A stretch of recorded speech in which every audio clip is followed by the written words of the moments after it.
50. Sorry, I forgot to press record, but we're recording this, so. Okay, that's fine. 350 people from 40 different nations. Immediately, Mrs. LaRouche has a trio of messages that she would like to get out to the world, and I would be happy to drop those into the chat if that's acceptable to you all. Sure. And later we'll give you the floor. You can do a slot about your work for the Schiller Institute. So MJ is Mary Jane, but I go by MJ. Thank you. Okay, welcome, Mary Jane. Yeah. Amena, you're up next. Go for it. Thank you, Thomas. Hello, everyone.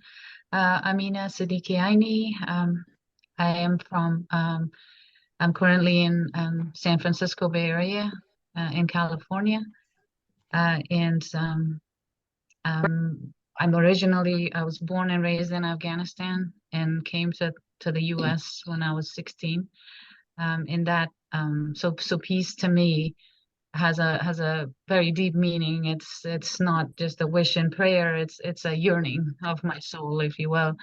That has been the basically pretty much the drive behind my involvement in peace work. I currently serve on the National Committee for a U.S. Department of Peacebuilding campaign, which is a legislation in U.S. Congress. It's an active legislation that's been introduced and reintroduced for the past 20 years in Congress, calling for a U.S. Department of Peacebuilding and a Secretary of Peace to sit at the table of the U.S. government representing peace and peacebuilding in this country and the world. So we can talk about it more. Brilliant. And Amena spoke to us last month, I think, didn't you? So those of us that were fortunate to be here last month, we heard your in depth, but I hope we'll have time for some more. And her project overlaps definitely with our Nonagon idea to put a top floor on the Pentagon dedicated to peace. So thank you, Amena. Birendra, nice to see you again. It's been a while. Hello, where are you dialing in from? You'll have to unmute. Hi, everyone. I Greetings. am Birendra Soni from India and founder of Nonviolence Peace Foundation in India and the USA. I have been busy with working and setting up my college, Mahatma Gandhi College of Social Work.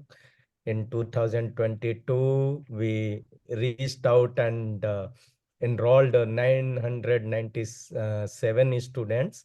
This year, they are going to graduate. It is 1 year PG diploma in social work, international NGO management, and peace management.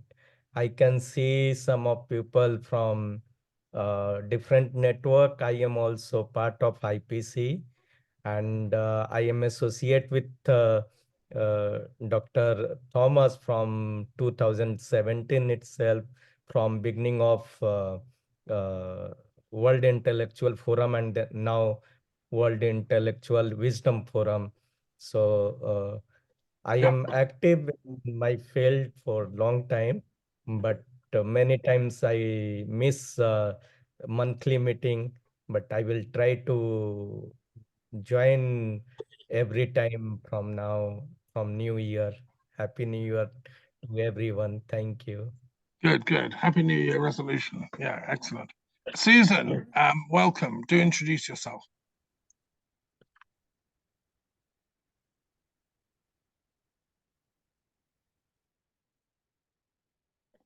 You'll have to unmute, madam.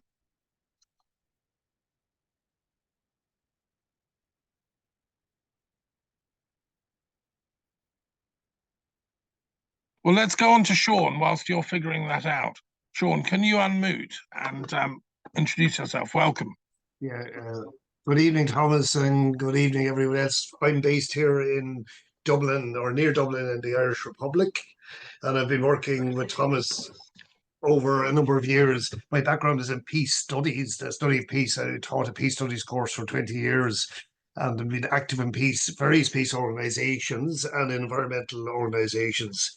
I've worked with Thomas with students for PhDs and all that sort of over the years. We've been collaborating in different networks. So I'm delighted to be here. Thanks, Thomas. Yeah, welcome. And hopefully, Sean, you can say something a bit later about the campaign you discovered on the Transcend website. I'll give you the floor to share that.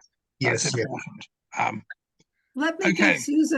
give Susan a little bit of advice. Are you using a cell phone and trying to get on? *6 often will unmute you. There's a bit of a secret code there. *6. No, didn't work yet. Okay, well, keep trying, keep praying. Nicolette, you go next, please. Yeah, nice to see you. Greetings. Yes, greetings. Hi. It's been a couple years. I was here 2 years ago, and I know of Thomas since 17. I like to follow what you all do. Last time I was here was Stephen Nunes talking about Western Sahara, and I thought that was interesting. He's in San Francisco, where Amena is. I forwarded him this from Dr. English, the thing from the professor at Santa Barbara, and asked if he was going to be online and if he had any interest, you know. So I've read your things. I keep up. I'm just curious. I had wanted to do a PhD and it never really happened. So I read a lot, and I think it's great what you all do. I hope I can support you and promote you somehow as well. And where are you based at the moment, Nicolette? For now 3 years. I've been in El Paso, Texas. I'm actually right on the border. We do have I had been following immigration issues since France.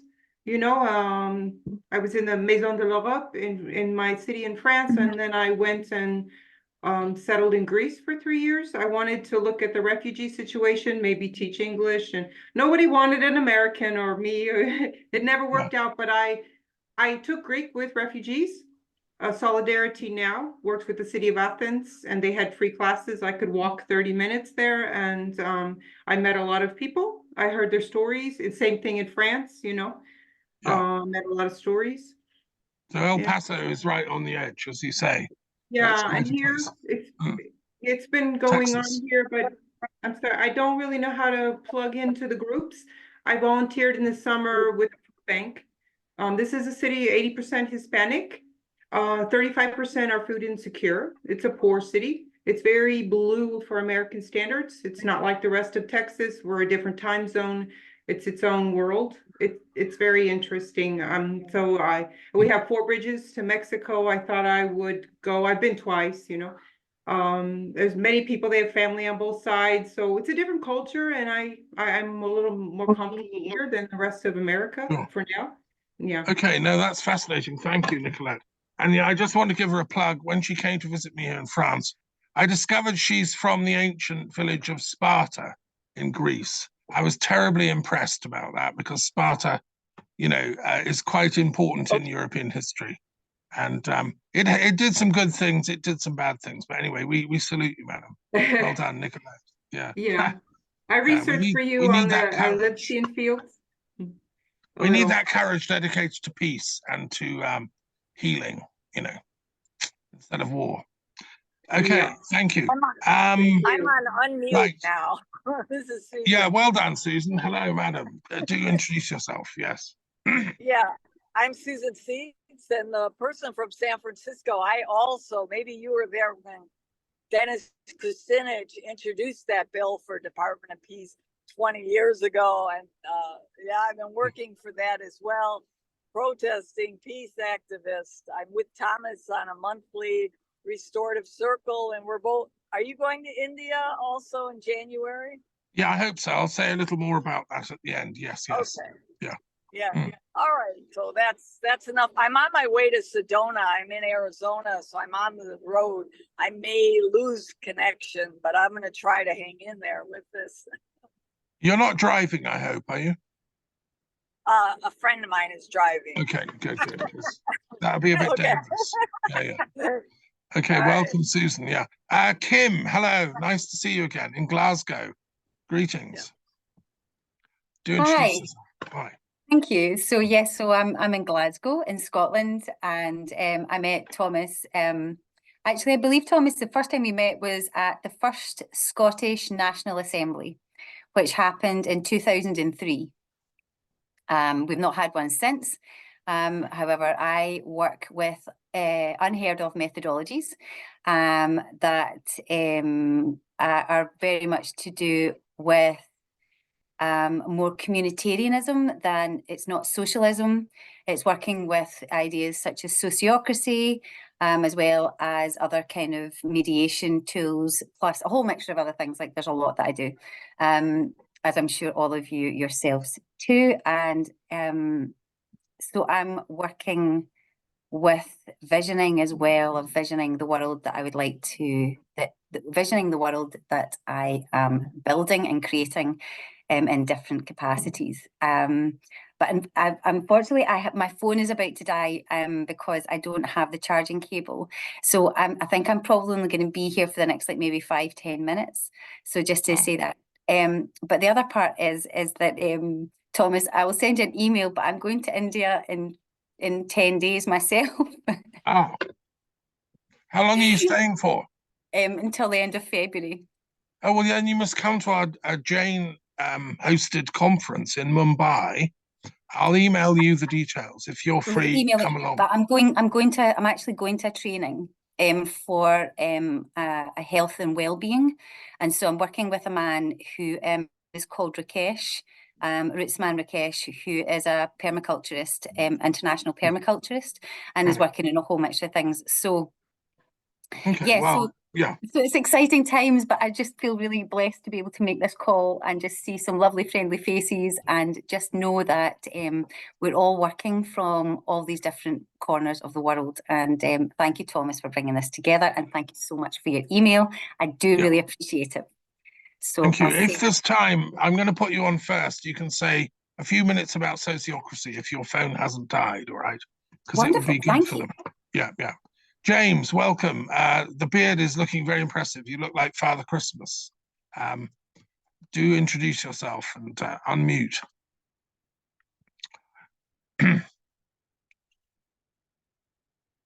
Yeah, Dr. Thring, can you hear me? Okay, you'll have to unmute. It's down at the bottom of the screen, isn't it? On the left. It is indeed. Thank you. Hello, Thomas. Sorry about that. Greetings. Greetings to you. And, well, you asked me to introduce myself. I started legal action against war in order to tackle people like Netanyahu, but of course he's a bit out of reach at the moment. So I've been writing, in inverted commas, to the Secretary General of the United Nations to try and get a war crimes tribunal started, in the hope that that would frighten people like him into stopping attacking the Palestinians, on the basis that tribunals like that usually end in the death penalty. That's the Nazis, the Saddam Hussein, Milosevic, have all suffered that penalty for much lesser crimes, actually. What Netanyahu's doing is a crime that makes me work on it every day to try and find a way to get him into court and to stop what they're doing. Sure. And of course, you know, that's a huge topic. It's on our agenda today. So we will be discussing the Gaza-Palestine issue and Israel and what to do about it shortly after the introductions and after a bit of sociocracy. And James also runs the Ministry of Peace. He's been a thorn in the side of the British establishment, like me. We go back a long way, and he's been working with Parliament. So, but you're actually dialing in from Sussex, aren't you? That's right. Yeah. My other home. Yeah. Right. And my daughter here is from Sussex. She's from Brighton. So. Oh, right. We used to live in Brighton. Yeah, yeah. Okay. Well, welcome, James. Thanks. Lester, it's your turn. Go for it.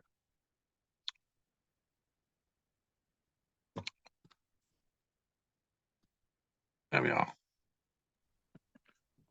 Great to see you folks. I'm Lester Kurtz. I'm a sociologist at George Mason University, just outside of Washington, D.C. And we're getting ready to, to become a bit fearful about the upcoming elections next year. And so keep us in all of your best thoughts, this part of the world, that we don't produce another Gosh, I can't think of what to. I don't want to use the guy's name who's running again. It's kind of like Voldemort. You know, I can say Voldemort, but not the other guy. Yeah, and I think, Lester, you got something to share with us. You asked my advice on some project. There's some people trying to campaign about Gaza and Palestine. So later we'll come on to you and hear from that. I've got a few thoughts about that. Yeah. And Lester's the editor of the recent Encyclopedia of Violence, Conflict and Peace, which is like a state-of-the-art survey of all the academic research going on. So he's got his finger on the pulse on a lot of these issues. Very important. So welcome. Morag, go for it. Welcome from Loch Lomond, aren't you? Hello. Yes, indeed. Loch Lomond in bonnie Scotland. Not far from Glasgow. Although, given the snow, it's a world away at the moment. We have heavy snow here in Scotland just now. Good, do you? Oh, right. Glasgow's snow's just melted. Okay. Loch Lomond has not. Yes, so as Thomas says, my name is Morag. I'm currently studying arts and humanities with religious studies for my degree. I'm hoping that by knowing the cultures and knowing all the religions, I can then hope to break down barriers and bring people together through the language of art, to promote peace. Because a lot of things is through ignorance and just things that people don't know. It's what they assume to know through the media and through things that they see every day, instead of what they actually know. So I'm hoping to break down all those barriers, and bring people together through the language of art. So that's what I'm currently doing. I'm also, I've done quite a few concerts recently that I've performed at, for aid for various different places. We've sent aid to Ukraine, we've sent aid to Gaza. There's been a few other ones as well. It's like Scotland's been quite involved, with aid to Gaza, because of our First Minister's mother-in-law was trapped over there for many, many months. She's now home. She's back in Scotland. Scotland got quite involved, with helping for aid and all that kind of stuff. Through that. So that's me. Also, Kimmy involved in all sorts, but that's a summary. Yeah. Thank you very much, Morag. And we've also been colluding together about Scottish independence and how to organise it, and behind the scenes, what's the role of intellectuals? So, and what kind of independence and blah blah. And when can we get Scotland back in the EU? There's lots of work and irons in the fire there. Okay, Gevork, welcome, sir, from Armenia, right? Do unmute. Yes, hello. Hello, Thomas. Hello, everyone. I am coordinator of the forum in Armenia. I'm a lawyer and human rights and peace educator, the president of the Armenian Constitutional Right Protective Center. What can I say in this situation? Our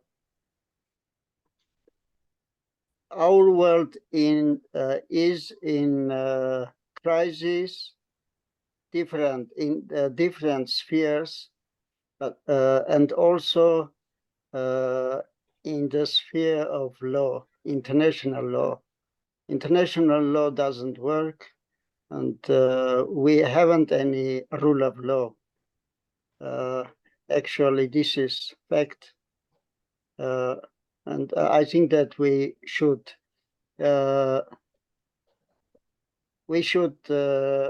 make serious changes also in our work in this situation.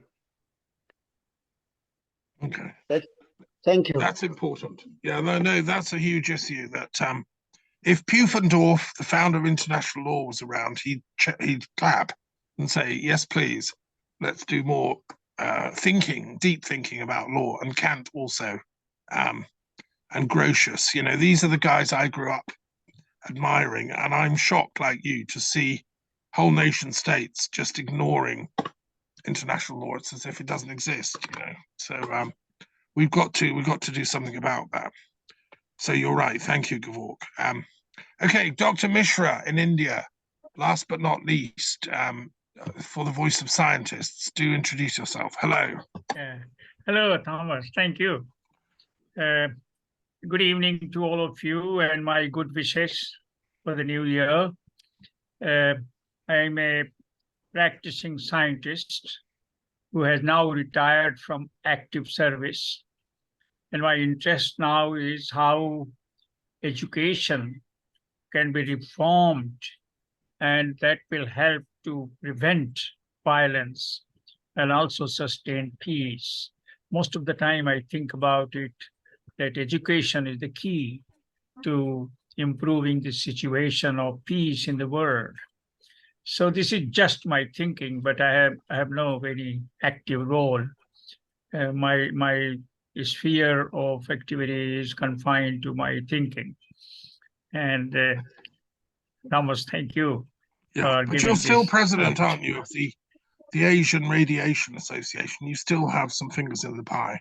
Yeah, and, no, I now am president of the Society of Radiation Research of India, which I founded way back in 2014. Okay, yeah, you're not that old. Yeah. I am now chairman of the campaign committee of the Asian Association of Radiation Research. Yeah. Well, ladies and gentlemen, I would like to share with you that today is the 30th of December of 2023. And when I just thought over what have I contributed in the year to science, so I would like to share with you that a book has come out, a radiobiology textbook, in collaboration with Sarah Baot of Belgium. And I wrote a foreword for this book, and this is on the internet, placed on 29 September 2023. Some of you may like to read this book. It's a very advanced and very interesting book in science and health. That's interesting. Thank you. Thank you. Right. No, thank you very much. I've just finished an essay which I'm hoping to publish in a journal of theological education on the use of the periodic table of the religions and philosophies of the world. And I'm making links to the periodic table of the chemical elements. I've done a deep study of how, you know, we need a periodic table of religions and philosophies to make sense of the chaos of the map of ideologies on the planet. And anyway, I've done that sort of homework, inspired by Mendeleev and his periodic table of the chemical elements. I can share that with people once it's published. But okay, so that's very exciting. Kim, if your phone's still working, why don't you plunge into a little discourse? Tell people what sociocracy is and how it works, etc. It's interesting. It's a big conversation. And sure. I actually find that it's quite a challenge to try and overly explain it, because people really need to read it first themselves, because you have to then kind of come back with a bit of a conversation. But just as the basics, so sociocracy is a governance and decision-making toolkit with feedback loops. So fundamental of this system is it's the sister to democracy, and it is part of the governance and decision-making that we require that democracy does not give us, and part of the reason why everything's running such amok. Now, it's not the bullet for everything, because the fact is we've tried that with sociocracy, and sociocracy does not work alone. It requires mediation, conflict resolution. It requires also circle work. It also requires people to buy into it. But also it mainly requires people to see part of the reason why I'm going to India, but that's a kind of different conversation. So sociocracy has 4 key principles. One is circles, working in circles.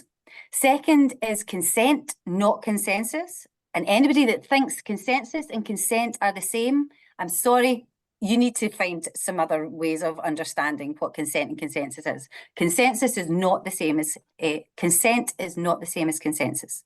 So working with consent.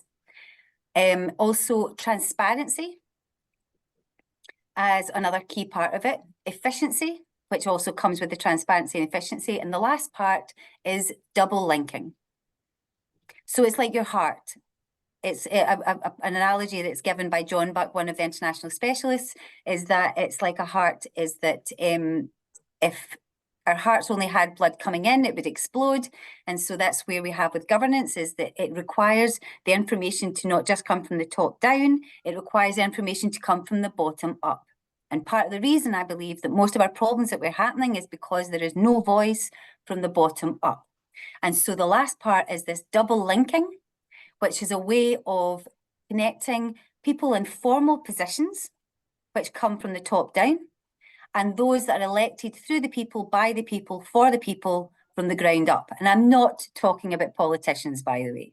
Anybody that wants to be a politician shouldn't be in that position, full stop. The one thing that works with sociocracy is that you choose the people that come from the ethics, values, and principles that give you the standards that you are looking for from a representative. I hope that's clear enough. But anybody that's interested, the word is sociocracy. And there is an organization in America that's been set up called Sociocracy for All. You can look at it, it's on, they've got it, I think, in at least 10 languages now as well. So they've translated all the literature into 10 languages. At least eight or 10 anyway at the beginning, but there's other ones, and there's also there's a sociocracy for Spain, there's a sociocracy for Greece, so they're all part of Sociocracy for All as well as numerous other organizations. But however, I do think that Sociocracy for All are doing such wonderful work with trying to bring these voices all in. I apologise if I sound a little bit forthright with my expression of this as well. It's just my passion, and I don't think that anything is a bullet answer to anything. However, I do think that there's a reason why this has been kept quiet, and it's over 250 years old and was come up with by Auguste Comte, which Thomas was very kind in finding. I found numerous books that Thomas had while he was in Scotland in his castle, that I got a chance to look at some of the things that from that time. But I've just finished a dissertation as well, where I've been looking at where I've established and identified key parts of the reason why this system is so broken, and links into kind of like other things. But I'm sorry, as I say, I'm going to have to go because my phone is going to die. Sure. And Where was the dissertation for, Kim? For Glasgow University, for my honours in community development. Oh, well done. Yeah, I'd love to see it when it's ready. So well done with that. Thank you. Yeah, thanks for giving Comte a plug. He coined the phrase, and it's really nice to see people running with it. You know, he couldn't do everything, but he did also coin sociology, and Lester's here as a sociologist. Exactly, yeah.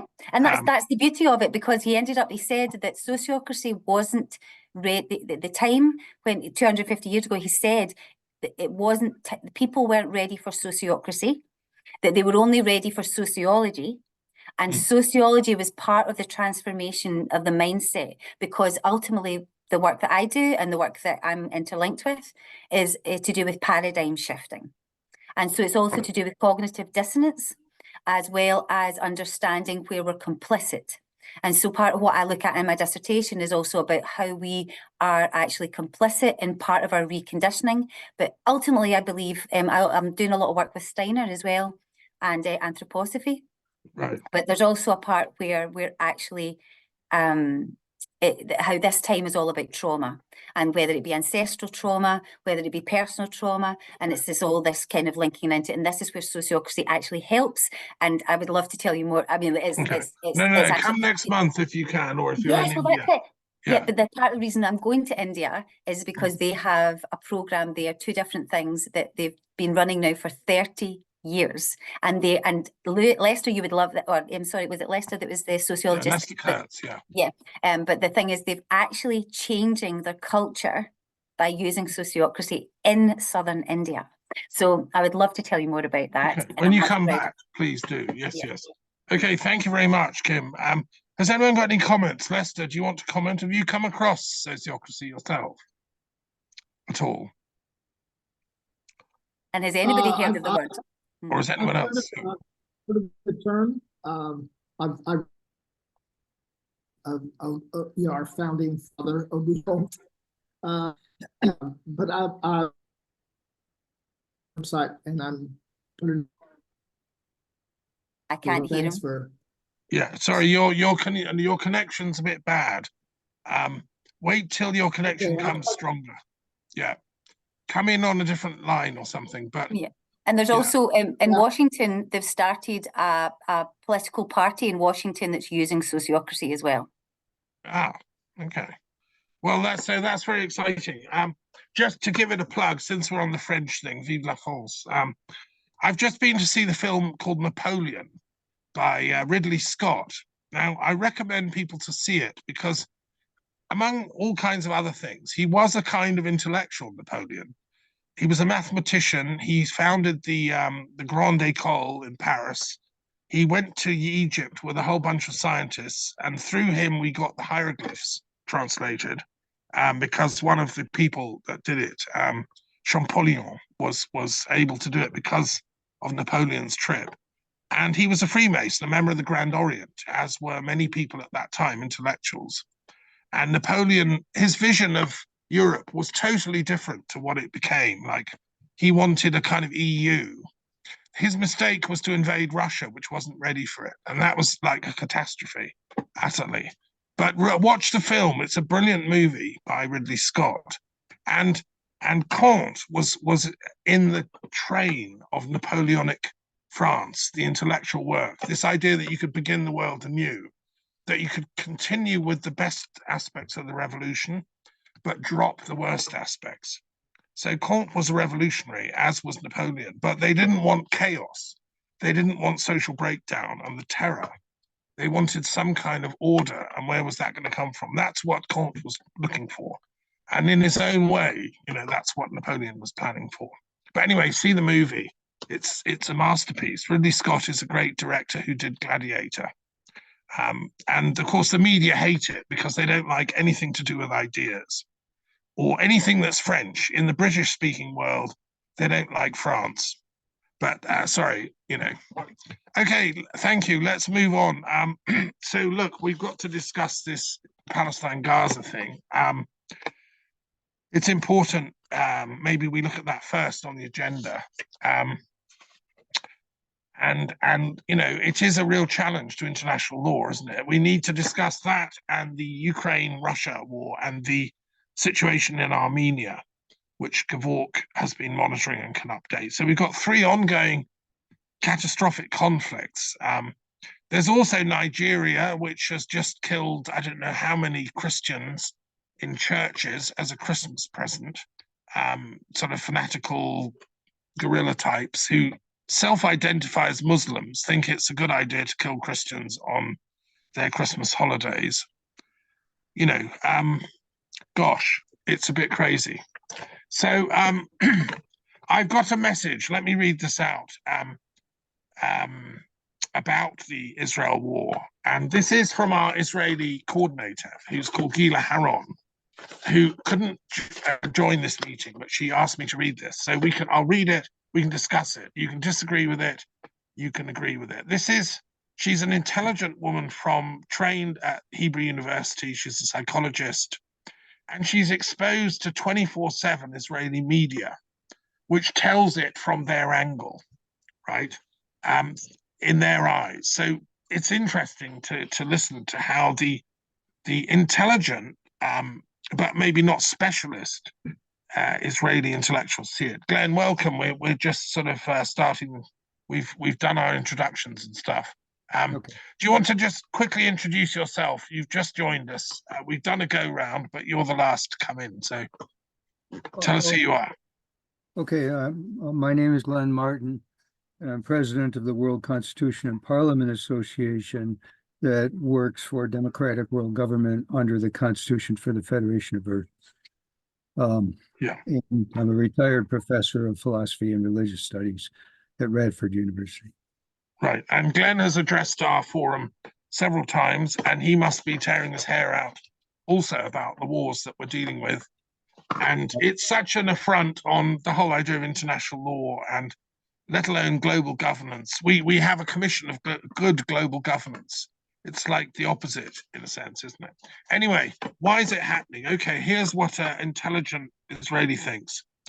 Greetings. So, thanks for the invitation to the Zoom. I read your introduction on the Gaza genocide. So really, that's the only thing you can say on the situation. This approach has brought us so far to the atrocities practiced on the Israeli communities in the south of Israel, on people who had believed in peace and good neighborhood relations with the people of Gaza. All these peaceful illusions have collapsed on the 7th of October, 2023. Not many Israelis can believe in having a peaceful relationship with the population in Gaza after the massacre that they'd operated on the Israeli side. So, once you have told me, what if there is no you and them regarding the conflictual situation between Israel and the Hamas people? It is time to understand that there are two sides to the conflict. One that had wanted to have peaceful relationships, and one that has made it his life's goal to eliminate Israel from the planet. Right now, a war is going on, and we have to be victorious in this war. There is a strong acceptance between Israelis to complete this goal. There are no civilians in Gaza who are uninvolved. Every house there is connected to an entrance which leads to an underground tunnel filled with lots of ammunition acquired by Western money. Every house is filled with ammunition, even children's toys and prams. All hospitals, schools, kindergartens, etc. have been used for terror actions. You should be aware of these facts. The IDF is fighting the most moral fight that an army can fight. Of course, it is a war zone, and the life of the population are not easy. The IDF don't kill them. We help them, asking them to evacuate before the attack. We give them enough time to leave to safe zones, and we supply them with food, water, medical aids, petrol, and gas. The Hamas people are stealing the supplies for their own survival. The Hamas people don't care what would happen with the citizens of the Gaza Strip. Not any Western country, including Britain, which had been involved in the Second World War, has taken any care for the civilians of the enemy. So the time for peaceful ideas would come after the war, when solutions for a new system of education and government will be needed. The World Intellectual Forum can therefore concentrate on the days after the war. Also, to write a petition to let go of the 130 Israeli hostages who are being held in Gaza for already 84 days in unhuman conditions. And young women and young men are being almost starved and raped, as well as, it has been said, some women are pregnant from Hamas people. It's a terrible situation going on there in the tunnels of Gaza, and that are the most needed petitions to be published now. Please read this email to the forum. Yes, I would love to live in a world of peace where there's no us and them, but we're not there yet. Hamas see only one solution, which is the elimination of the state of Israel from the world map. I'm sure you can understand why we can't accept that. You know, there are so many Muslim and Arab countries that could have accepted the Palestinians into their countries, but none of them want to open their gates for the Palestinians. One wonders why. The reason is because these Arab countries are aware of the trouble that Palestinians would create as citizens in the new place. All of European countries are experiencing the results of letting Muslim refugees come into European countries. So, I hope 2024 will bring a better future for humanity. Blessings, Gila Haron, Israel. Right, well, she said lots of stuff there that I'm sure people will want to comment on. Let me just say one general introductory response, really. So I chair this thing called the Truth and Reconciliation Commission for the Middle East, and I was hosted by Gila. I stayed in her house in Herzliya, down the road from the Mossad headquarters, ironically. And we went to visit throughout Israel and Palestine. I interviewed artists, cultural figures. We filmed a documentary. I interviewed people in the Israeli Defense Forces and Palestinian peace activists. We went to Bethlehem and interviewed people that are now, you know, fighting for their lives, because she doesn't mention in the letter, but on the West Bank, the violence has increased. Settler violence has ricocheted up, and they're using it as an excuse to terrorize Palestinian olive growers and stuff. This is another problem we want to solve. But so my position is controversial. I'm pro-Israeli and pro-Palestinian. I have friends on both sides. I want to see a genuine, viable two-state solution. And I've been saying this for the last 20 years. And I've been, ever since when Rabin was president of Israel and the Oslo peace accords were going on, I was part of that movement in London, working with Israelis and Palestinians, holding meetings in the House of Lords. And I don't accept that this is all Hamas's fault. I think Israel could have done a lot more. The Israeli right wing, which Netanyahu personifies, killed Rabin. They deliberately killed the architect of the Oslo peace process to destroy it. And this is the result. The long-term result is what we've got is a Netanyahu right-wing government in hock to the settler movement, who, it's interesting, there's a religious dimension to this conflict, which is the settler movement are literally waiting for their Messiah. Their theory is they're going to make as much trouble as possible, and then their Messiah is going to come and save them. So there's a philosophical dimension, a metaphysical thing about, okay, well, what kind of Messiah? What are we talking about here? Because all Christians and Jews reckon Jesus was the Messiah. We don't particularly need another one. Let's just follow those teachings and we'll solve these problems. But these settlers don't accept that. No. So they're sort of, anyway, that's a whole dimension. We can discuss that if you want, the sociology of the Messiah and future studies. Okay, any comments on Gila's letter? James, I expect you've got a few comments for us. You're quite pro-Palestinian in your activism. Yeah. I have, and I am. You're right. I'd like to be pro-Israeli, but I'm afraid I can't be at the moment because they've shown how evil they can be towards innocent, senseless people. They tell them to move out of harm's way, and then they bomb them where they've told them to move. They are deceptive people. And I'm afraid that goes for nearly every sentence from the letter you've just read out. The Hamas is an authority. They're not a terrorist group. That's a label put on them by the Israelis. They were looking after the health and defenses, incidentally, of the Palestinian people in Gaza. And by defenses, I include the tunnels. Those tunnels are deep, and they're meant to protect people from Israeli bombs, which they've already experienced since 2005 and earlier. The Hamas people may want to see the end of Israel, but so would anybody who lived in a country that was being invaded by people who were so vicious that they're prepared to bomb their hosts. The Israelis are all from other parts of the world, apart from the 10% or so who were there in 1900, 1920, and have got really no right to be there. They are largely Khazars. They're not Semites, as they like to call themselves. Semites are the Palestinians, oddly enough. The Khazars are from the area between Kiev and the, that area towards the east of Kiev.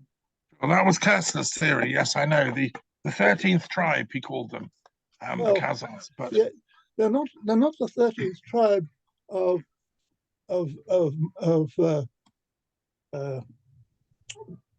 what are they called?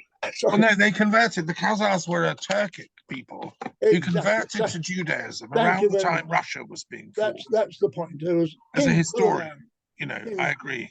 In 740 AD, King Bulan got the choice of converting to the whole of his tribe to either Islam or Judaism, and because of Judaism looked a rather handy religion that seemed to coincide with what they were doing anyway, which was murdering and raping people all over that part of the world. They were basically, that's why they were attacked by Russia, because they were unruly lot of people. Now they've landed on the Palestinians and they call the Palestinians terrorists. The Palestinians, it's their country, all they're trying to do in saying we want to see the end of Israel is to say we want to see the end of Israel as it is at the moment. Okay, a few Jews, okay, but there's a distinction then, isn't there? Because one thing Gila's very cross about, and you and Gila have met before in this forum and obviously didn't agree with each other then. She would say, yeah, well, you just want to wipe out all Israel.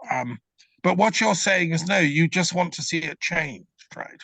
Well, I don't want to see them wiped out. That's the wrong phrase. They've got a place given to them by Stalin in 1927 called the Jewish Autonomous Region in eastern Russia. There's a quarter of a million Jewish people there. There are no Palestinians. There are not very many other groups of people. They're certainly not hostile. It's a lovely place. It looks like Switzerland. It's the same size. Okay, well, there's a theory, James. If we can suggest that they might want to emigrate there, I doubt most Israelis would agree with that. But it's a nice idea. I'll share it with my friends. Can we just hear a few other responses?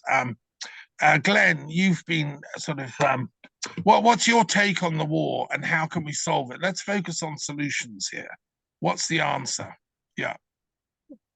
Well, I think the letter that lady wrote, she may be highly intelligent and educated and so on, but there are many highly intelligent and educated people here in the United States who also believe the propaganda, the dominant propaganda system of the United States, which is a set of lies.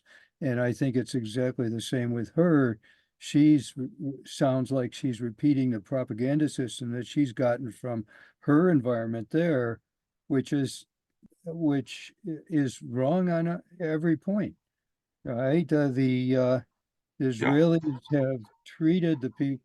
Gaza was an oppressed open-air prison at least since 1967, and it's been getting worse. There's been repeated murders. There's humiliation of Palestinian people. When they're arrested, they're stripped naked and beaten by the Israeli guards and so on. It's a horror. And when Hamas responded in this terrible way, it's the response of people who's back against the wall, right? Who no longer, the Israelis who control, unbelievably so, the government of the United States, right? The lobby here is so powerful that the majority of people in Congress and the executive branch are absolutely behind Israel, supporting them with weapons and so on. It's a disaster. And but the propaganda thing is important. I was very struck by her lines. There are no civilians in Gaza who are uninvolved. Every house there is connected to an entrance which leads to an underground tunnel filled with lots of ammunition acquired by. I can't believe this. This is propaganda, surely. I mean, it's just bonkers. Like, yes, of course they have tunnels, and but to think that this is one of the problems. If we're going to solve this war, let's imagine we had Netanyahu and Gila and some really right-wing Israelis on this call, and we asked them, okay, so do you want to kill every single Hamas person? Is that your idea of victory? You're going to literally stay in Gaza for a year and shoot and kill every single one of them? Because it seems to me that's what they're trying to do. But the trouble is, if you think that every Palestinian bloke is a Hamas operative, then you're talking about genocide. That is the definition, isn't it, of genocide? I mean, Gevork, you're a specialist in international law. I mean, is what Israel doing, does it qualify as genocide in your view? You as Armenians know what this involves, right? Absolutely, right. It qualifies as genocide. And there's a similarity between that stance that you just expressed, Tom, that they want to kill all possible Hamas, until they're all gone, and the stance that the United States took after 9/11, when it said, we are declaring a war on terrorists, we're going to keep fighting this war until all the terrorists are killed. because what it does is provide an open, criterion-less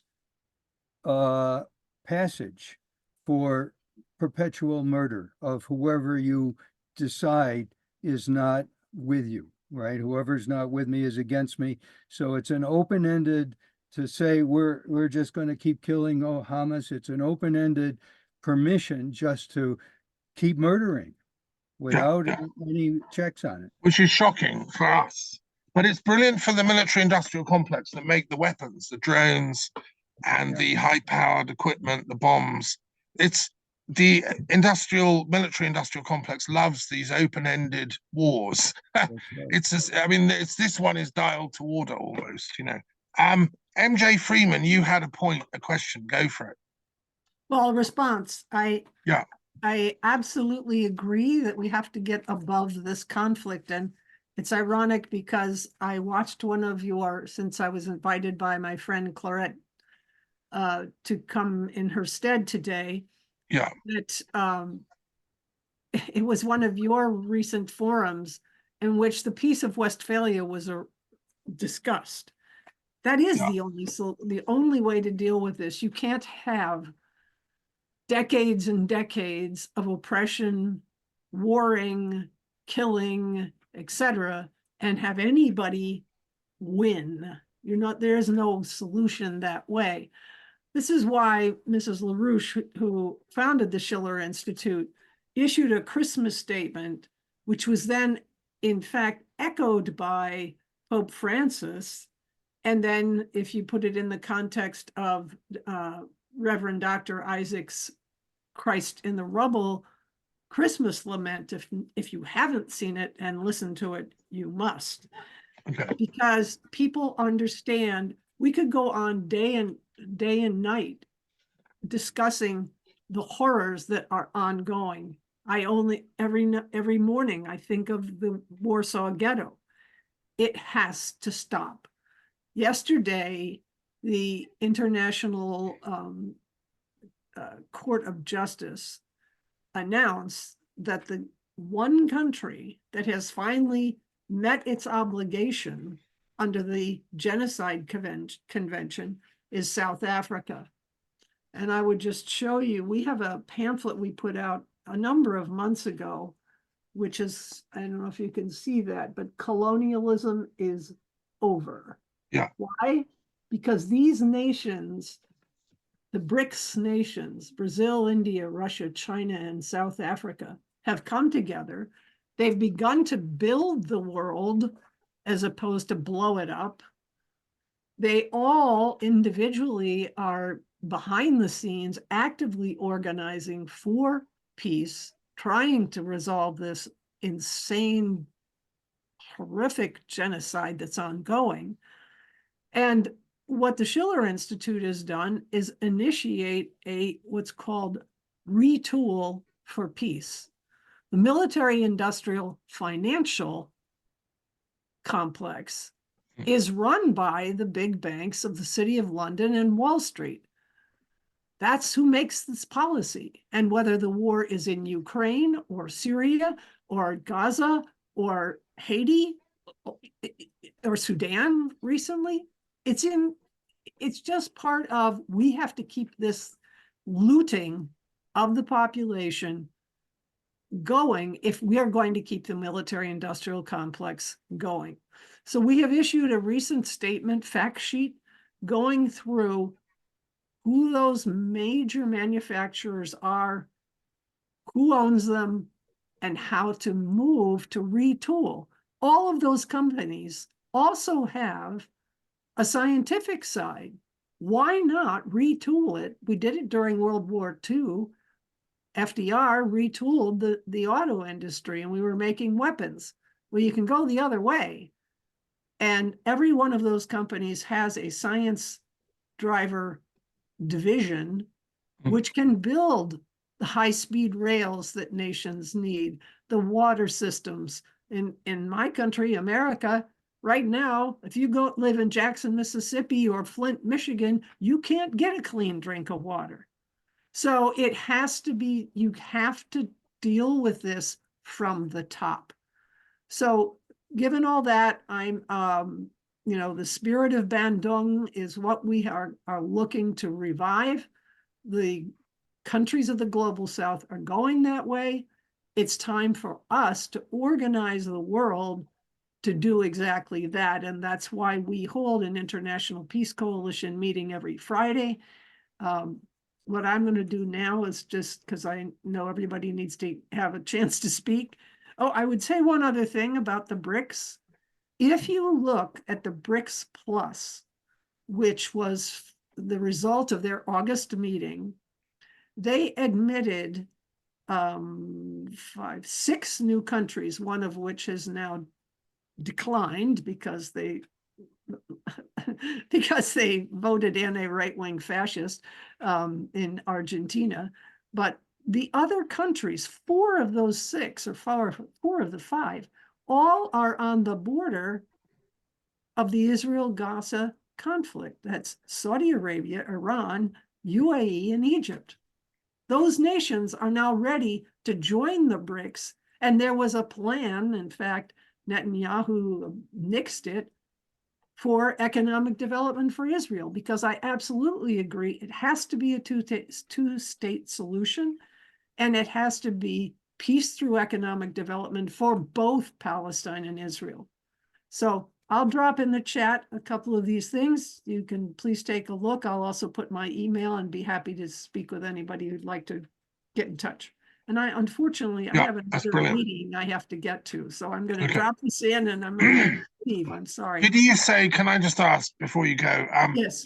You said you guys had issued some kind of declaration. Was that about the Gaza war specifically, or is it this more general one about the financial forces behind it?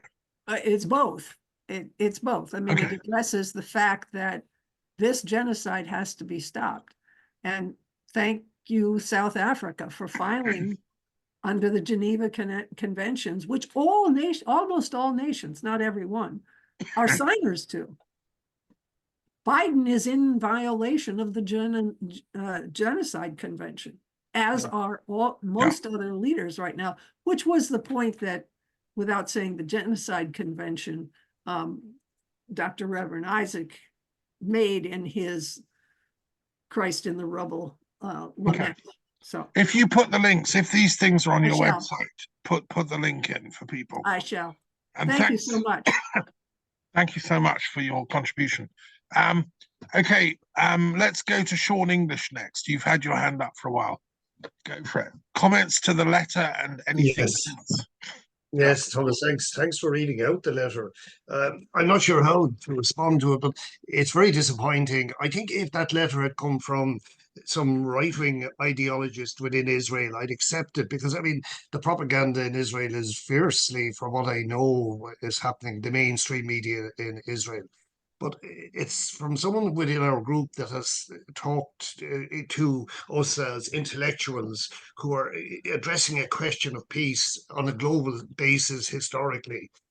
And I know this woman would be very genuine. I mean, her views there, she would fully believe.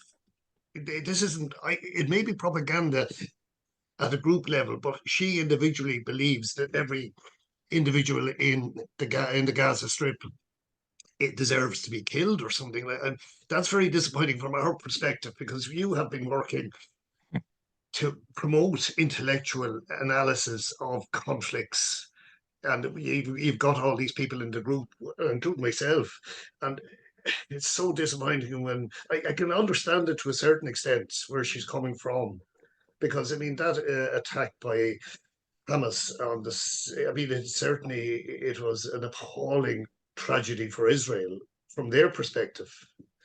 And given their history, you know, there is reasons why the right-wing ideology in Israel is so dominant now. But from someone that hopefully should have been part of, I only heard one person from Israel on the Irish media anyway, who actually is still trying to promote peace, but I just feel a bit sad about it. But I understand it. Yeah, thanks. I agree.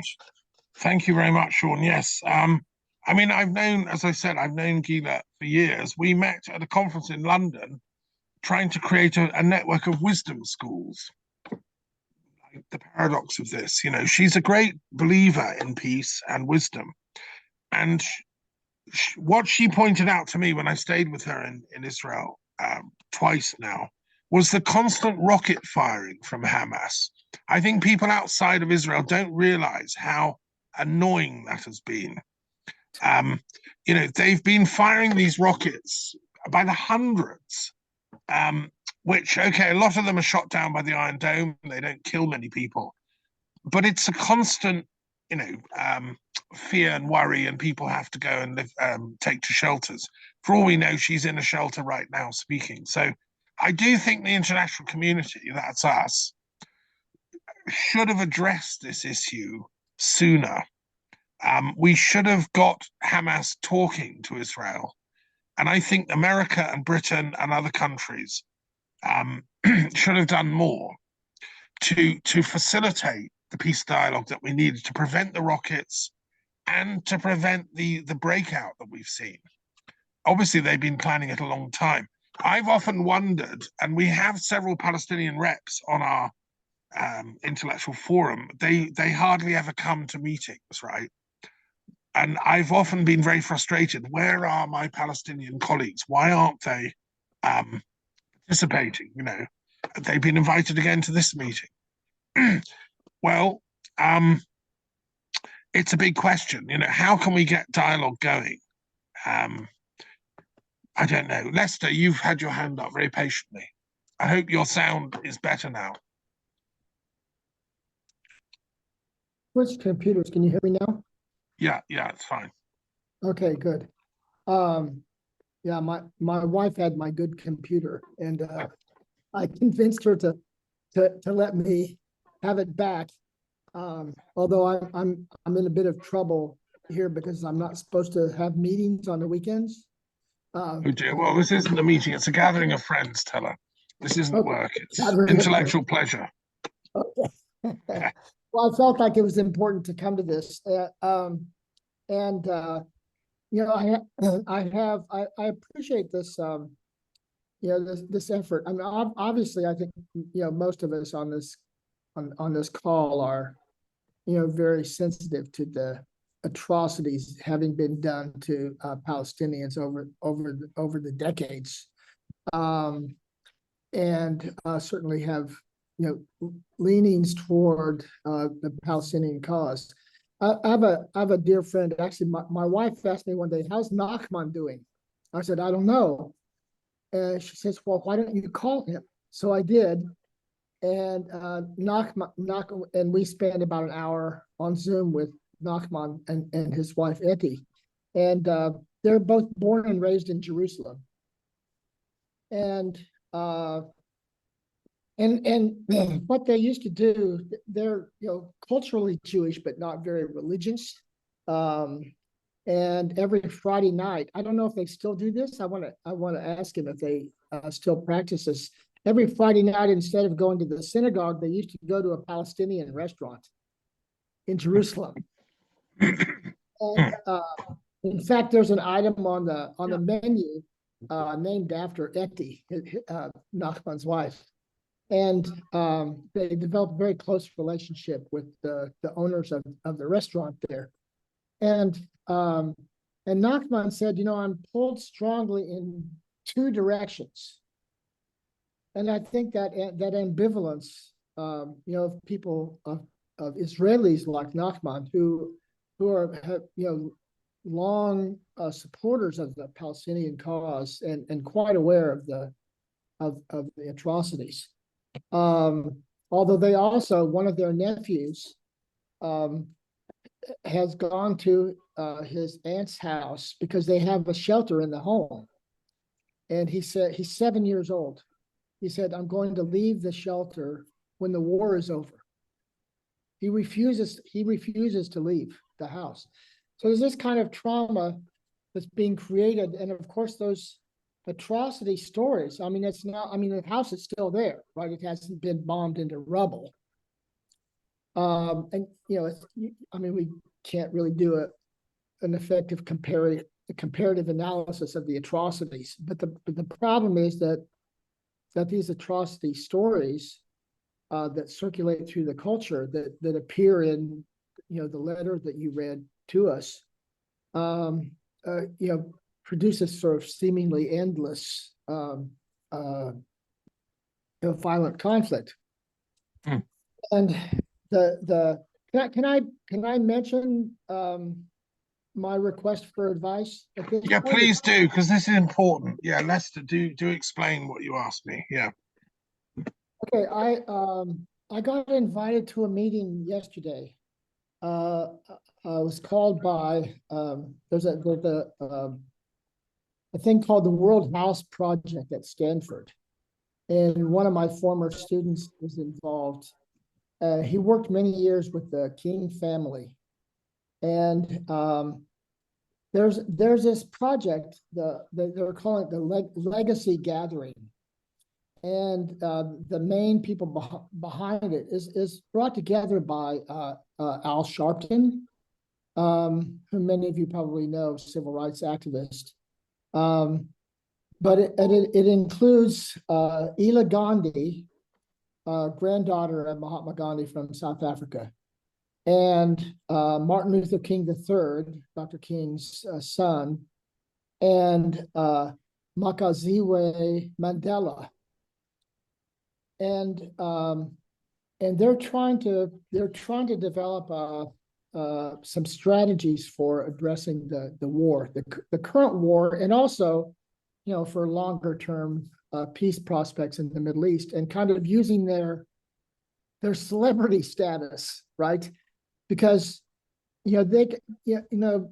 Martin King, he can call anybody up on the phone and they'll take the call, right? In fact, he's talked to Netanyahu. So Johnny Mack, who this fellow at Stanford, who's trying to do the background work on this, called together this group and form a kind of advisory group to make suggestions to this legacy gathering. And they have some other folks who are involved, like Cesar Chavez's, I think, granddaughter, and some other folks. So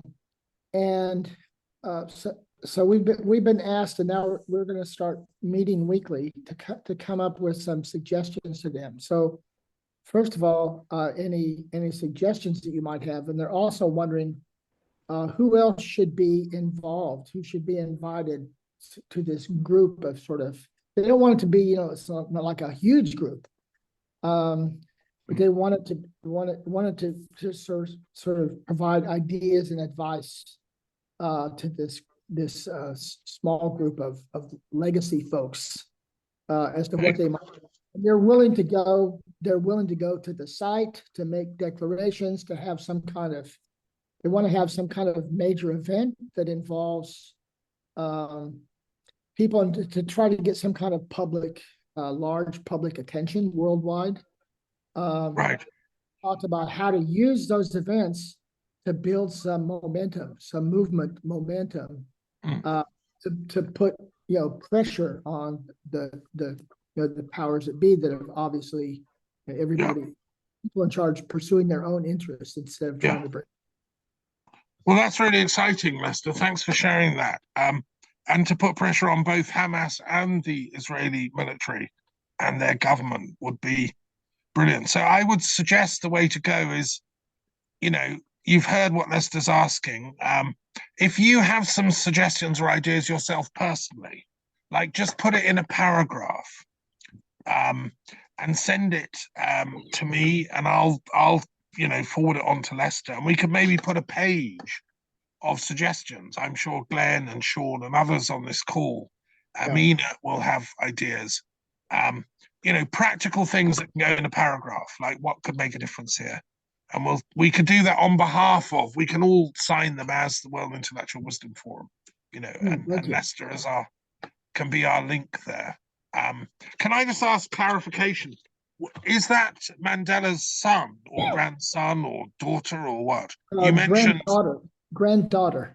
It's his granddaughter. Okay, I didn't realize. And she's an activist on peace issues. Yeah. Mandela's granddaughter? Yeah. That's I'm what mine connected was. with the grandson on LinkedIn. Uh-huh. Okay. Yeah. Well, that's You know exciting. Gershon Baskin.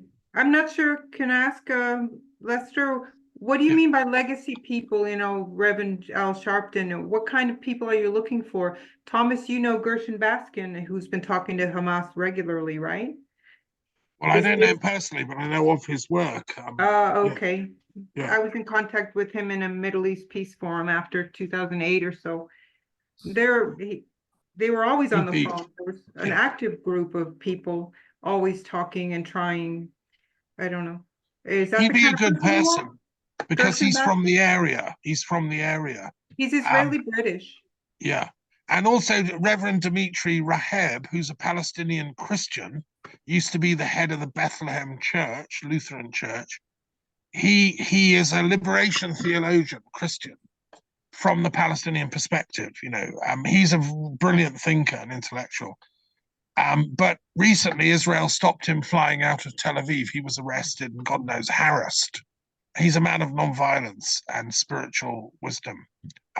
So he might be another. So it'd be good to get voices from the region. Rather than us from outside saying this is what you should do, we should hear them, shouldn't we? But yeah, it's all hands to the bridge here, isn't it? Morag, you've been very patient with your hand up in the air. Tell us how it looks from Loch Lomond. What's the answer here? I actually watched a documentary. I don't know if anyone else saw it. It was linked through Sky News. And it was a reporter that was reporting from Gaza inside these tunnels that they constantly go on about. And as she was saying, they have a network of tunnels under the tunnels. The ones that she was reporting from, they were so wide you could comfortably drive a Jeep through it. They had tracks behind them for a train. There was electricity flowing through them.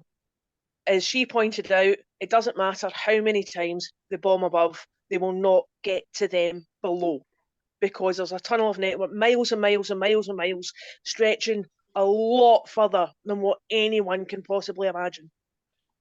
And there's parts that it's like she wasn't allowed to go to, she wasn't allowed to see, she wasn't allowed to know exactly how far, how long. She just knew it was for many, many miles. It was confirmed. But it's like, so all they're doing, and all we are seeing they're doing, is bombing innocent people. It's like, and there was, I don't know from where it was, they told us, but I can't remember offhand now. There was hundreds of men, hundreds and hundreds of men that were taken, stripped, down to their underwear, where that's just so that they can degrade them, demoralise them, dehumanize them before executing them. History has seen this before. You're talking about people being captured by the IDF. Yeah, you're talking about Palestinian prisoners. The captures and the murders. And then it's like all the bombings is doing is bombing hospitals, maternity wards.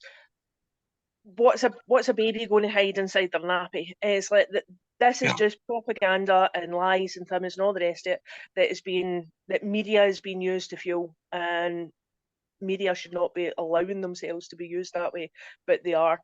The only thing that's getting out, I know there are some TikToks from people, and there's other various ways of social medias that the people of Gaza and the people of Israel are using to get both sides of their stories out, because there's always two sides to every story. Always say there's three sides to every story, his, hers, and the truth.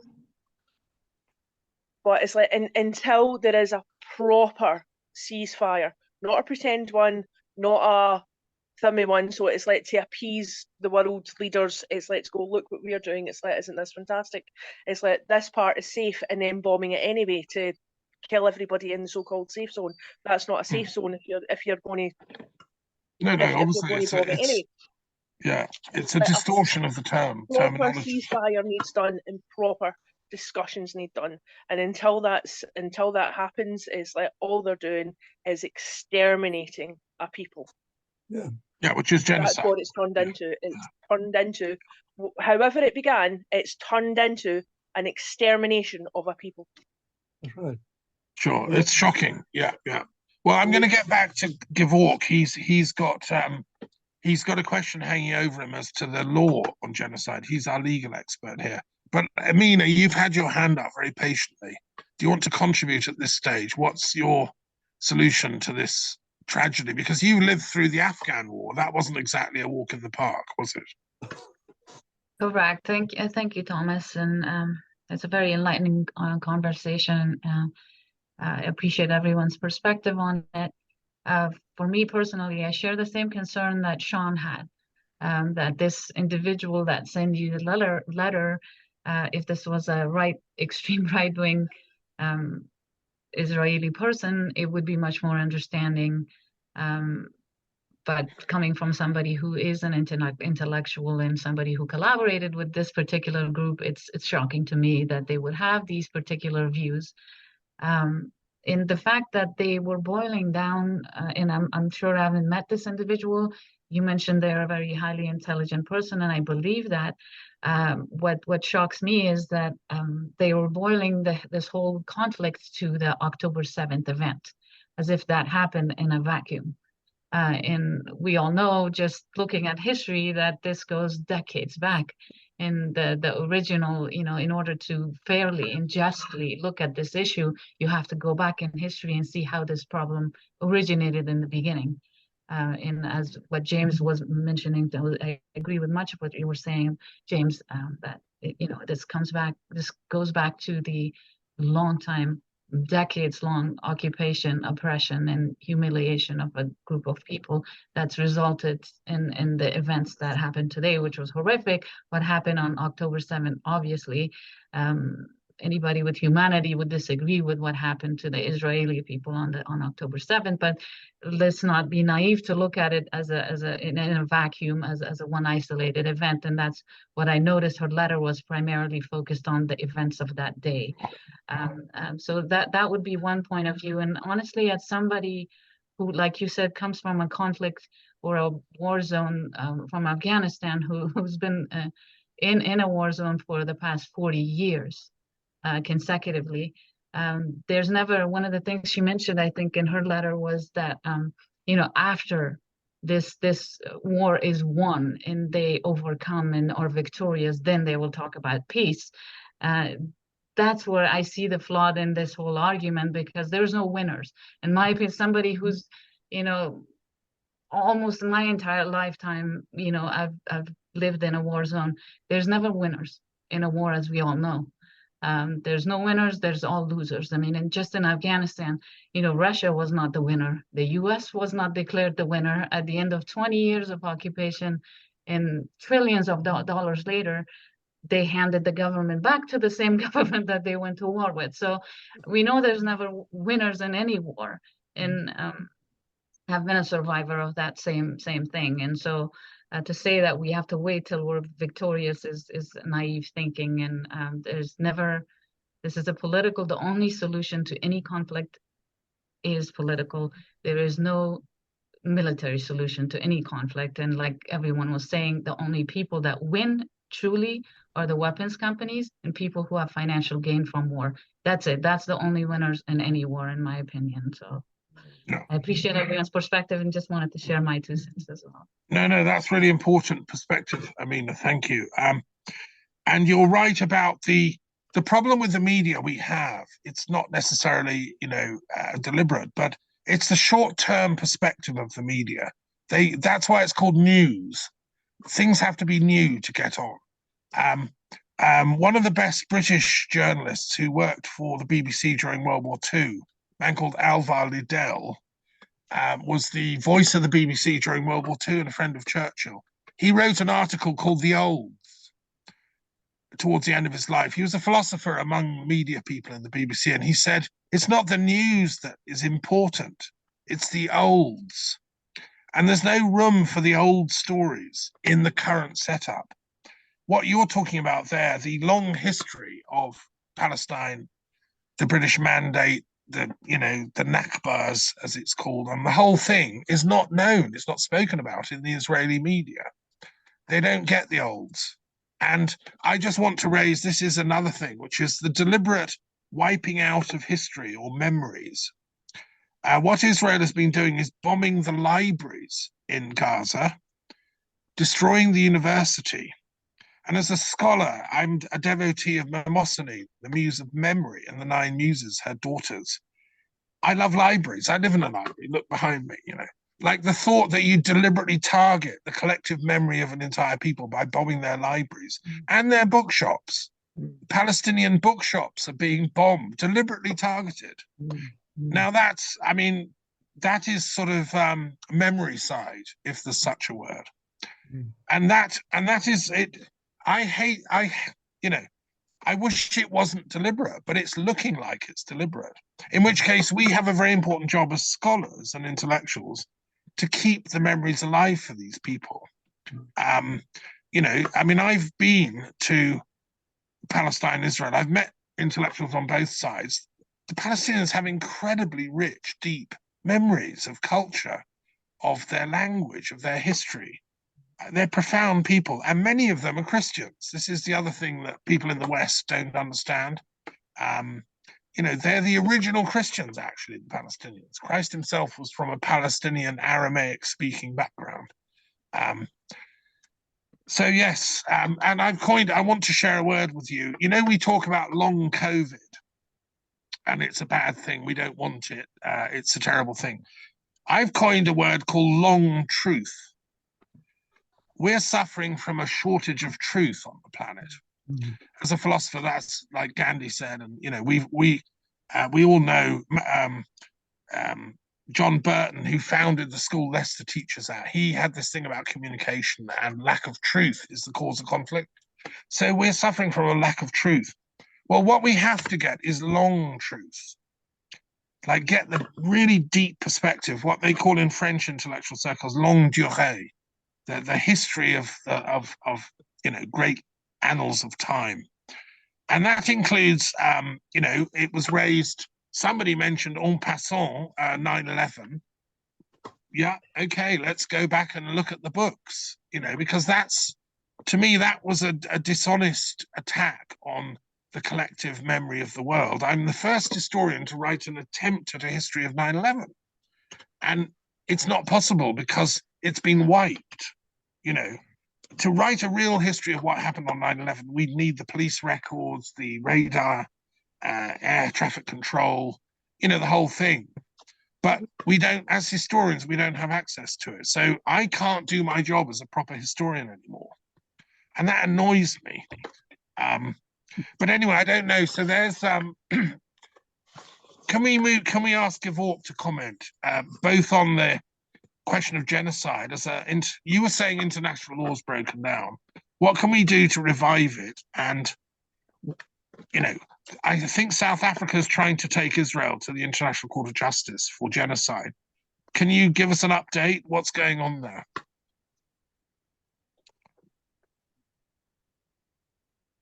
And then maybe talk about the Armenia situation and what's happening in Artsakh and so on. Thomas, I think that we should, as I said, seriously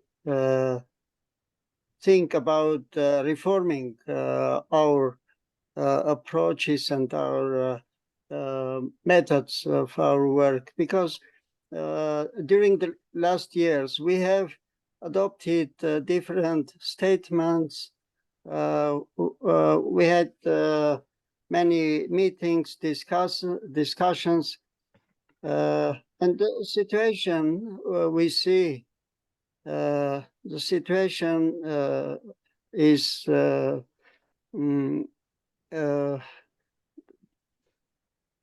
worsening. So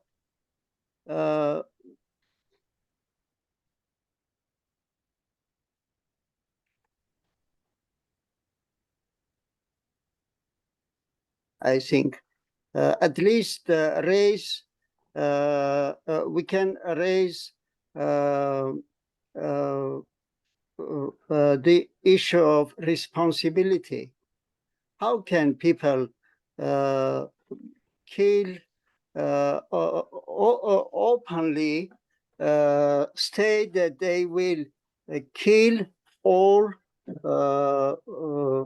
let's say, all people, members of Hamas, who gave you the right to kill other people without any trial, without any investigation?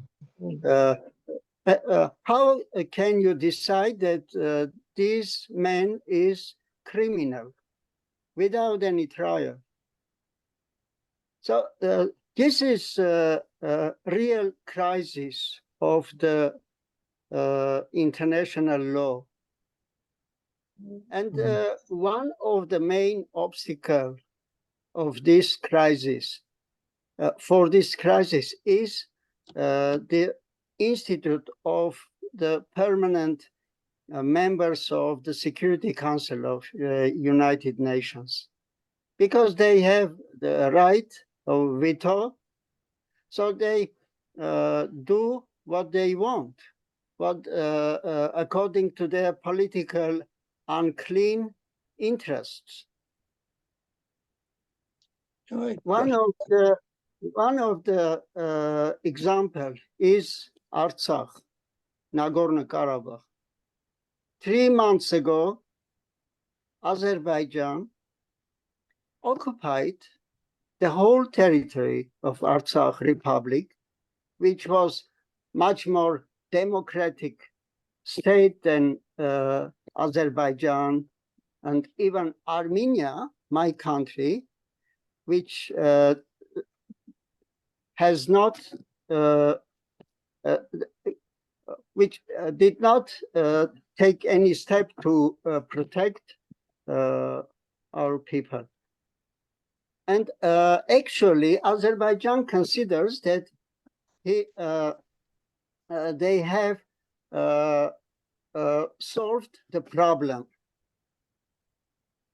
But according to the international law, no any problem can be solved by force. So this is the problem of the international law.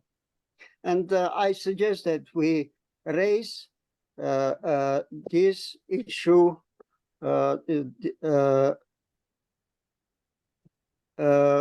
more strongly, and also the issue of responsibility for all these crimes. If we will not raise the issue of responsibility, they will continue. Sure, and accountability, I think, is the other word that goes with that. Yeah, and those are really important points. I read something in the press, I don't know, the media here in France and Britain are saying that Armenia is now sort of less friendly to Russia and wants to disassociate from Russia. And can you comment on that? What's all that about, or is that just a media storm? The current government of Armenia during the last months had more active relations, meetings with European countries. But just 2-3 days ago, the Prime Minister visited Russia, St. Petersburg, and met with Putin again, and many experts in Armenia considered that this was a shameful step that he visited to Russia and met with Putin. It's difficult to say what is happening, what is going on. Sure. But it's just politics as usual. They're posturing, but anyway, I hope Russia doesn't invade Armenia. I think you want to avoid that. Don't get invaded. That's my advice. Stay friendly enough to keep the tanks out, because nobody will come to your rescue. I know we love you in France, but we're not going to send an army. Just warning you, right? James, you've had your hand up. Oh, yes. What you wanted to comment on the Arts Act thing, I think. Well, two things.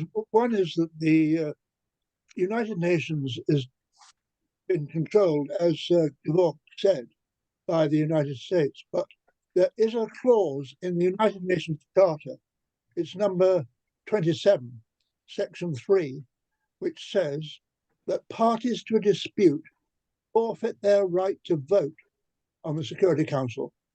So America has been fraudulently using its right to vote against the resolutions that have been proposed and supported by nearly all the world. So really, the Secretary General should be saying to the United States, I'm awfully sorry, you're a party to the dispute of funding the Israelis, you're providing them with massive amounts of weaponry, you're not doing anything to help the Palestinians, you're a party to the dispute, you may not vote on this resolution to call for a ceasefire at least. And he doesn't do that. You can't, you're not, his statement number 99, I think the following statement says that ordinary people like myself are not allowed to influence the Secretary General. So although I sent him a Christmas card with this point made, he hasn't, of course, taken it on board. But that's one thing. There's one other thing that's been burning me since you spoke about the need to know about the history behind all these things. Sure. The history isn't quite enough, because even though we know now that 9/11, for example, was perpetrated by, again, Friends of Israel, it's that overarching force or activity behind the scenes which we don't know. That's the important thing. We've got to tackle those people who are pulling the strings, and they're all identified in this wonderful document that they produced called Rebuilding America's Defenses. It's Rabbi Dov Zakheim, the Kagan brothers, Paul Wolfowitz, all that lot in 2000 told the United States Defense Department, or what you like to call it, that 9/11 or a catastrophic event would be necessary, like New Pearl Harbor, for this document to be accepted.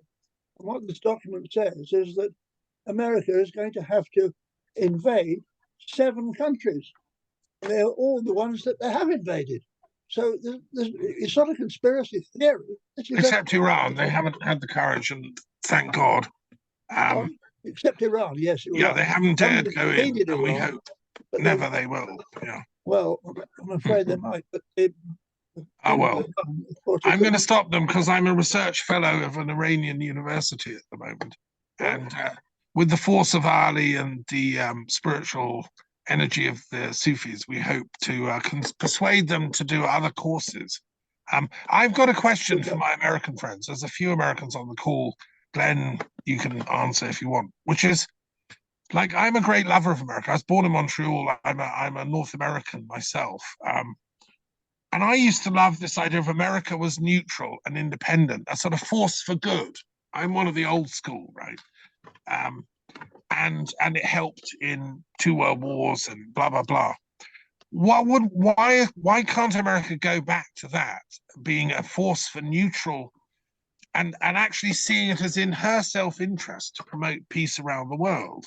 This is why I like Amena's project to get a Department of Peace going, so that it would be in America's constitutional duty to promote peace in war-torn countries like Israel, Palestine, or Artsakh, or anywhere around the world. If they had an Institute of Peace building, like a cabinet level post, with as much importance as the Pentagon, because it seems to me the Pentagon is pulling too many strings in American policy. And my question is, how can we help? And this is to Glenn, Lester, Nicolette, how can we help Amena build her Department of Peacebuilding realistically? And like, why isn't it on the agenda of Biden? The Democrats should be surely calling for this. I don't understand Biden's shilly-shallying and why he's just writing blank checks to the Israeli right wing. Is the guy totally naive? I mean, doesn't he realize they hate Democrats and eat them for breakfast? There's my question, you know, like he should be making more peaceful noises, shouldn't he? I mean, No, Glenn, do you want to field that? I think you're under an illusion, Tom, that America was ever neutral or ever capable of being an objective peace builder in the world. It was the United States was founded on a policy of genocide of the indigenous people, right? I mean, they actually believe this, and it was founded on a policy of exceptionalism. And as many of the Christian fundamentalists today believe, it was founded on a kind of religious ideology as well. And the genocide of the indigenous people in this country wiped out hundreds of thousands of people regularly, systematically. And then in 1823, only a few years after the founding of the country, they pronounced the Monroe Doctrine. And if you read the history of the U.S. relationship to the Caribbean and Latin America, it's a history of continual invading and continual bombing. The U.S. ships before 1930, 600 times U.S. ships were outside the capital cities of Latin American countries, lobbing bombs, into the country to punish them for one reason or another. The whole system of America has been a system of imperialism and domination, and it all has to do with this exceptionalism. We are the exceptional nation. You know, we are the nation destined to govern the world, the rules-based world order. And it just continues. And Biden is part of that. There's no objectivity. There's no real, in the slightest interest in a multipolar world in the United States. But I just want to say that, you know, what MJ Freeman was talking about with the BRICS nation and the development of a polar world is not going to be a solution, because that polar world will still be under the Westphalian system of militarized sovereign nation states. And a sovereign nation state, by definition, means it recognizes no effective law over itself. Sovereign means we're internally autonomous, and externally we have the right to militarize ourselves, to have our own foreign policy, and so on. That is, philosopher after philosopher since the 17th century have said that this is inherently a war system. Inherently, the structure of it is war, even if they're not fighting one another. If you have no law that encompasses everybody, it's war. It's a war system, potentially with nuclear weapons and so on, to potentially wiping out humanity. And that's why we need a constitution for the entire earth, not international law, but a real constitution with enforceable law, an enforceable judiciary over everybody, over the multinational corporations, over the nations, over every person on earth. That's the only real pathway to peace. Okay. And you put in chat, you're having some kind of World Parliament meeting coming up. Tell us what that is, and how can people get involved, because they don't know about this thing necessarily. Yeah, we're on the verge of a breakthrough, because we've found sources of funding, which, you know, everything requires funding, and that are going to expand our work, which goes all the way back to when this Constitution was completed in 1991, to expand our work rapidly. And so we've got a major expansion going on throughout the coming year. And in December of 2024, we have scheduled the next session of the Provisional World Parliament in Pondicherry, India. Wow. Oh, that's good. And people from all over, we're all world citizens, everybody. So people from all over the world are invited to participate, to attend, and so on. And that event will constitute the launch of a permanent Secretariat of Provisional World Government under the authority of the Constitution. So it will be started. And what we've done, as I said, in one of the earlier meetings that we had here, we have outlined the 1,000 electoral districts. The world is divided into 1,000 electoral districts. And so every one of us and every one person on earth is in some world electoral district, and we are registering them. You can register on this website, earthconstitution.world website, and you get, it automatically generates a voter ID. And we're in the course of this next year, we're developing secure online voting for everybody who is registered as a voting world citizen. So we're actually building the infrastructure of a transformed world system from within the, from within the ruins of the old one. Right, that's brilliant. Well, congratulations to Glenn for that. You've stuck at this a long time, and he's co-chair of our Good World Governance, Global Governance Commission for the World Intellectual Wisdom Forum. So, let's. I'm glad you've chosen Pondicherry. It's the French-speaking bit of India. It was in France, and it's where dear Aurobindo went, the great philosopher, because he wanted to be out of the British, but still in India. And So it's where Auroville is based. I've been to Auroville. Yes, me too. So yes, let's go to Pondicherry and vive la France. Thank you. Okay. We're coming to the end of our thing. We've got about 15 minutes. I just want to say a few words. I prepared a little thing. I'll just try and share a few concluding thoughts. The problem of nationalism has come up. We've got to look as intellectuals at these wars, and yes, nationalism is a problem. We have to sort of rethink it. Mazzini, the founder of nationalism in Italy, said nationalism is not the end station. It's a path on the road to humanity. It's a stopping point. So some people haven't yet got their nation state. Palestine deserves a nation state, in my view.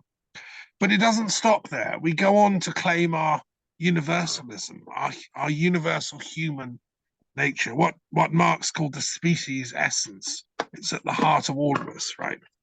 So I think as intellectuals, and I feel the same about Scotland. I think they deserve their nationhood back because they want to be an international outlook for humanity. It's the UK structure, I think, has sort of held them back. There's so many amazing people in Scotland, like the one we just heard from, our sociocrat.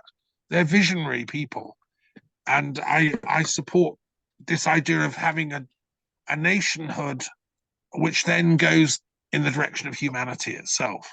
And that's why I think the work that Glenn has been pioneering over the years is so important. We have to have the institutions that can give a voice to our globalism without being called nasty names like you're a horrible globalist. No, there is an internationalism that is good. There is a globalism that is good and that is not in the hands of the arms traders, My next point I want to make is I've just been attending, I think, Sean, you were there, this conference yesterday of the Scientific and Medical Network.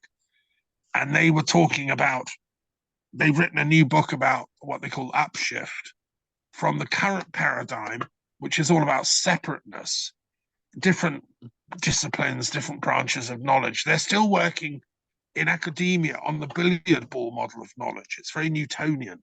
You study either this ology or that ology. You become an expert in one little bit of knowledge. Whereas I think we need to shift to what Satish Kumar said, we have to go from ego to eco. We have to shift to the greening of education. And in the new paradigm of quantum physics, every particle is interconnected to every other particle. Every thought we're having on this Zoom call is in some way impacting on each other and all the people that will listen and so on.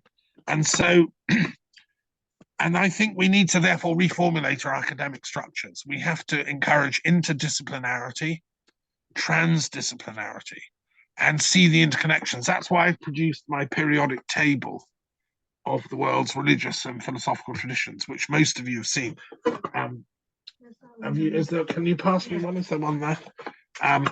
To show the connections of all the branches of philosophy. Glenn, as a philosopher, you would love this if you haven't got it yet. I've seen it, yeah. You've seen it, yeah. So, Yes.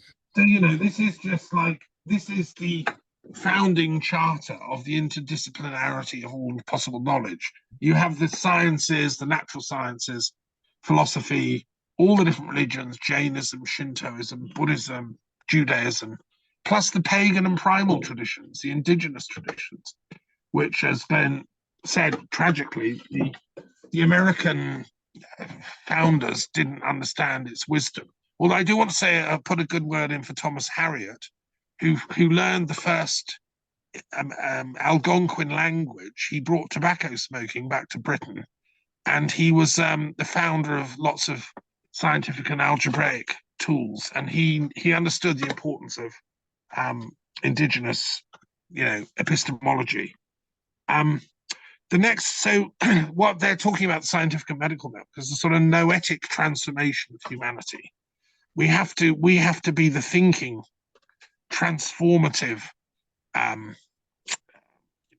upshift is the term. And also my old friend, the Hungarian that founded the Club of Budapest, was on this call. And he's the co-author of the book of essays that they were discussing, along with David Lorimer. Sorry? Irvin Laszlo? Yeah, Irvin Laszlo was there yesterday on the call, and he's aware of the need for this noetic transformation, if you want. And I think they're supportive of what we're discussing here. And I'm sure they would tell them about your work, Glenn. And let's get the Club of Budapest to come, because we need the intellectuals to get on board. The upshift is important for all of us. So then the next thing I want to say, just in conclusion, is that I don't want to lose science altogether. In a sense, we have to be scientists as well. I don't want us to go into a totally sort of everything becomes etheric and we're all seeing auras and et cetera, et cetera. We've got to stay rooted in the real world. And I still believe science has a role to play. And I'm glad that our Indian friend was able to join us today. But the question we can ask is, what kind of science, what type of science will help? On the call yesterday, when I raised this point, Satish Kumar said scientists should have to take a kind of Hippocratic oath to do no harm with their knowledge. This would, rule out a lot of the weapons development and so on. And I think that's very important. Because too many scientists are funded by the military to weaponize their knowledge.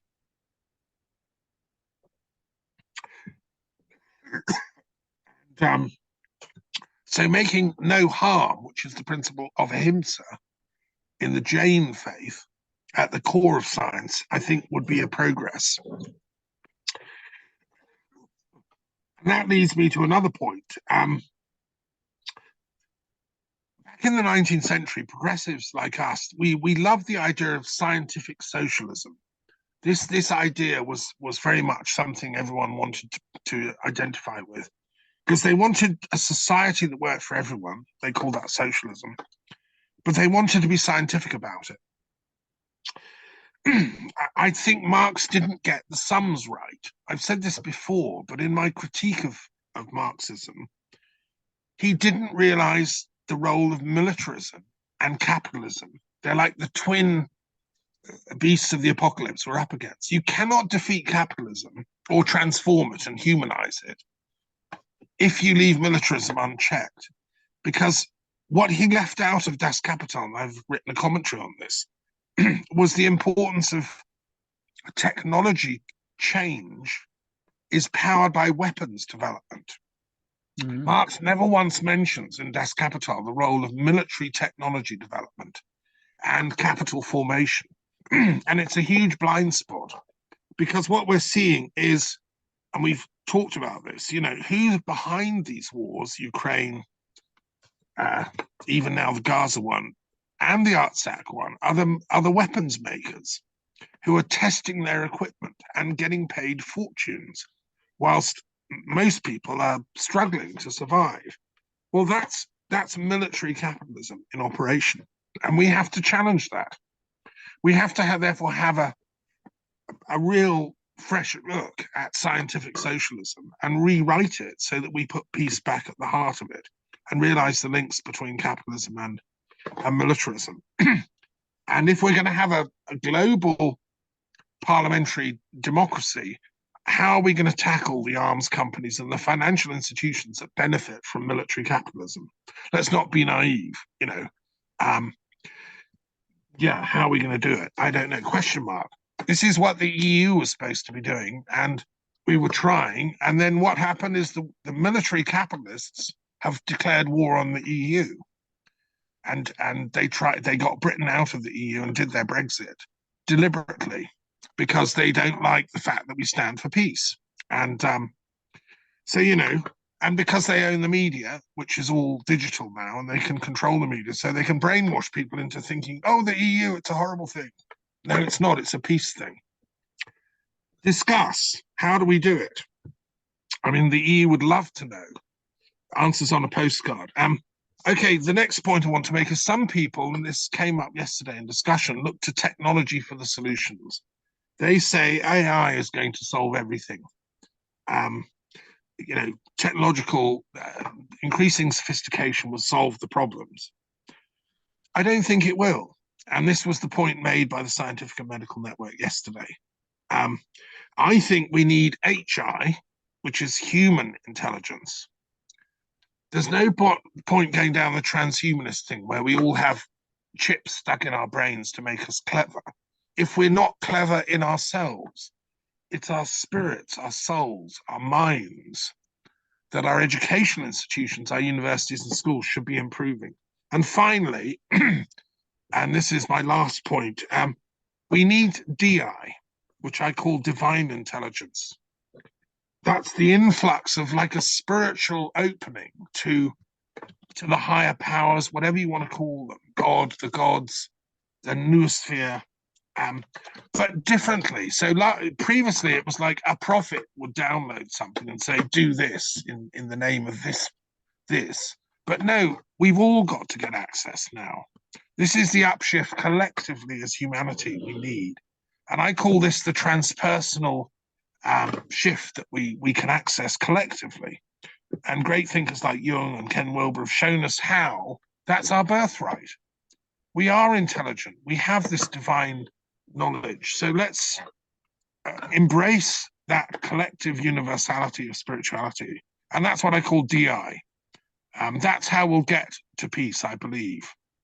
And I just want to salute everyone on this call. Thank you again for coming, for all you've said. You know, and don't lose faith. We're coming into a new year.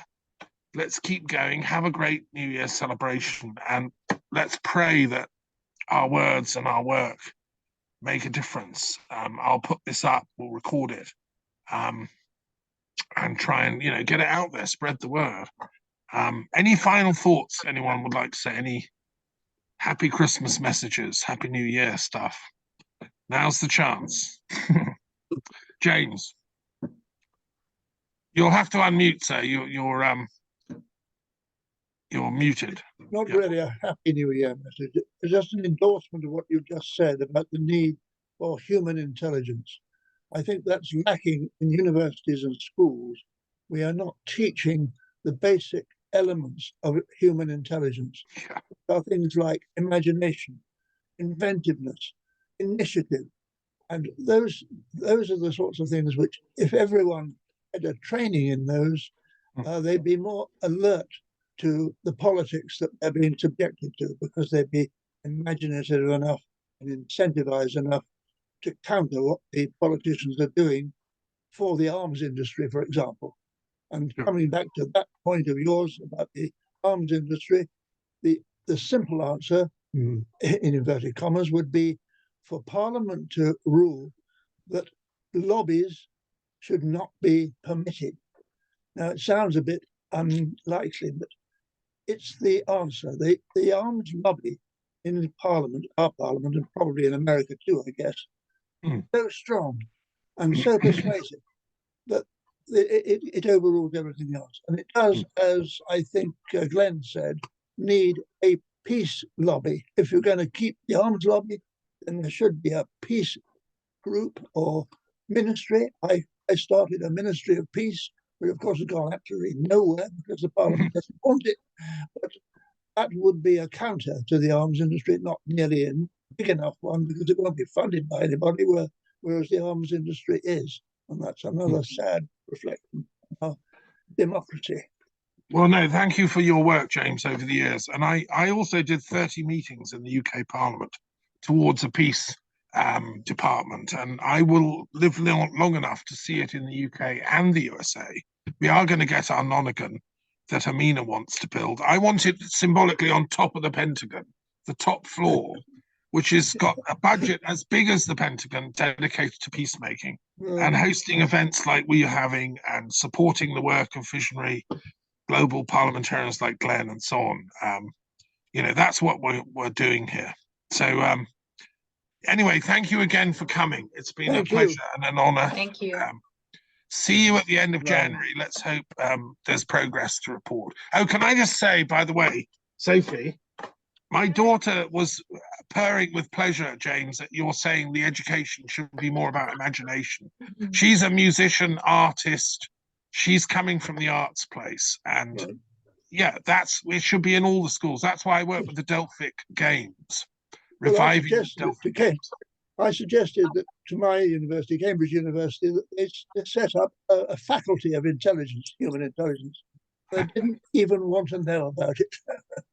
Well, you know, keep at them, because my daughter's doing a PhD at Cambridge, and I still love the old place. Yes, but let's keep infiltrating and keep trickling away. You know, this is a long-term project, like the Paleolithic caves. The stalactites take a while to form.